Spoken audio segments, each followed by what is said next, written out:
A very good evening and welcome to this Monday's final edition of YES101's Visual Radio. I'm Theruni Karunaratna. First on to your top stories for this evening. News First headline. Making headlines in local news, printing of ballot papers for the 2024 presidential election completed. Major development plans for Trincomalee, says Ranil. Sajid vows to revoke politically motivated privileges. In news overseas, TikTok to begin appeal against being sold or banned in the United States. And in sports, it's cricket. Sri Lanka announced test squad for New Zealand series.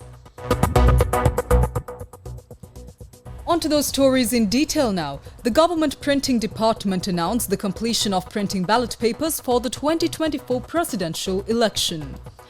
A total of 1,714,354 ballot papers have been printed and safely handed over to the National Election Commission. The ballot papers for this year's presidential election measured 27 inches in length.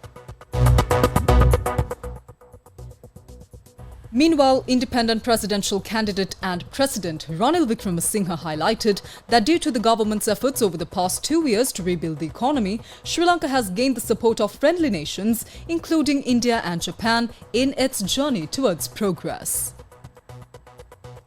He said that plans are underway to relocate the Sapugaskanda oil refinery to Trincomalee, while Sampur is being transformed into a solar energy hub.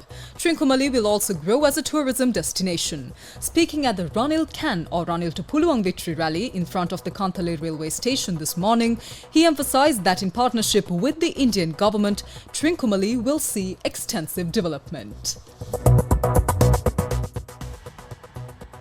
Now, Sajid Premadasa, the presidential candidate of the Samagi Janabalawege, announced that he will revoke all privileges granted for political advantages, including bar permits, as soon as he comes to power.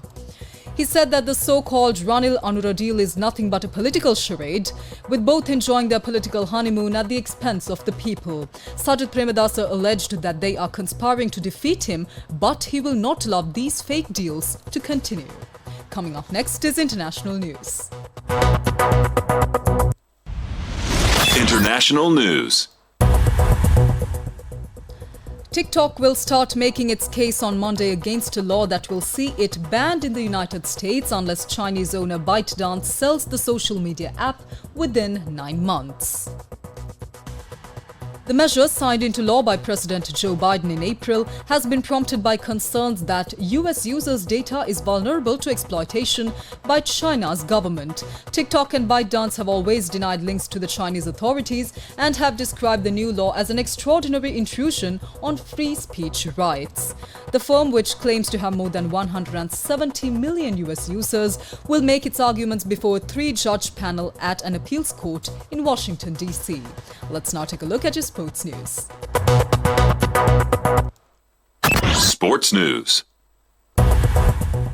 And in sports, it's cricket. Oshada Fernando is back in the test setup, having last played in March 2023, as Sri Lanka named their 16-member squad for the series against the Black Caps.